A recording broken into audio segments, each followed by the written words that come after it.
Ben from Hamilton Tile. I'm here with Jason. Today we're doing a walkthrough of our recent master bathroom completion here in Alpharetta, Georgia. Pretty excited about this. This video is going to cover a lot of things and it's directed at our potential clients. What I try to do is put all this information out there so when you decide to hire us, you can tell we're the real deal. Because here we are standing in a bathroom that we finished and that we put together. What we want to do here is take the mystery out of what you're buying. We want you to understand what you're going to get when you hire us. This is our most recent master bathroom that we completed in Alpharetta, Georgia, and boy, it turned out great.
Jason, what kind of tile did we put down in here?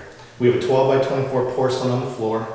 We have a hand set mosaic pebble natural stone floor. Over, I want to say 3,000 pieces that was all hand set. That's the only way to get rid of any sheet lines and make it look like this. A nice polished 12 by 24 on the walls. And then we edge the edging because you don't want to leave exposed edges. So we did a nice quad deck and I think it's stone grayish. We have a nice removable front panel. What we do, you can't even see it. This tile right here is not stuck. Well, it's stuck to the board, but the board's not stuck. It's just glued in with silicone all the way around the perimeter of it. So to be able to access this, all you have to do is slice this silicone and this piece will come off and it won't break. So therefore you have access. And then around the other side, they have an access in the wall to get to the pump if anything goes wrong. Because if you don't put these, Murphy's Law comes into effect, you will need to get into them. Can you tell me about any of the challenges that we had on this bathroom to start? Well, the one main challenge we have with this, once doors get certain sizes, they get more cost prohibitive, the price goes up. Take for instance this piece has to be no less than 4 inches wide because they can't make it. So we had to make sure that this piece finished out at least 4 inches wide, and that kind of dictated the angle, and the overall size dimension of the shower. They originally wanted to get rid of that bench. Well, we couldn't because there was plumbing in the way that could not be moved. What happened with this tub, Jason? The tub was in the garage. It had these, I'd say 4 to 6 inch feet on it. This thing was over 24 inches. I think it was about 26 inches in the air. And I built the tub deck, and after we get it all built, man, that thing sure does seem awful high. And we go get the customer, and sure enough, it's just too high.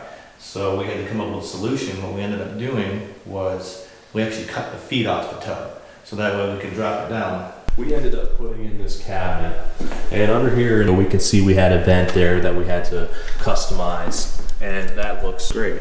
Jason put in all this trim around here.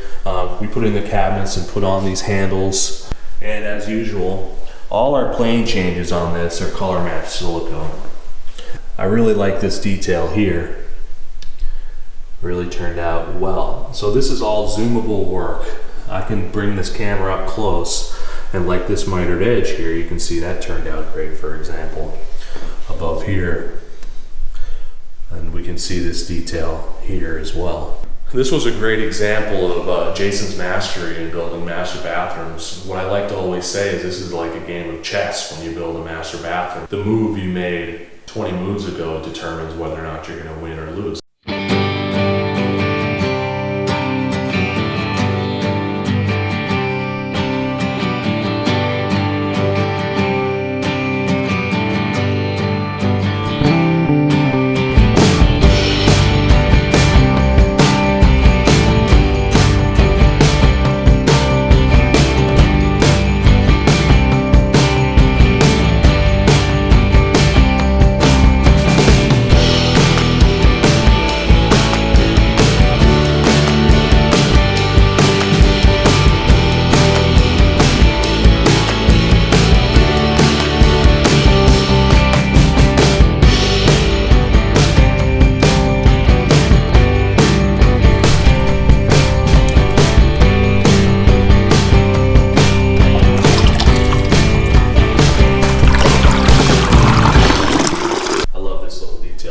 This all turned out.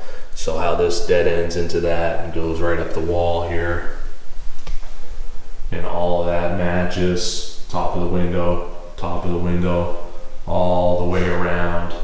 And that takes some serious measuring and planning.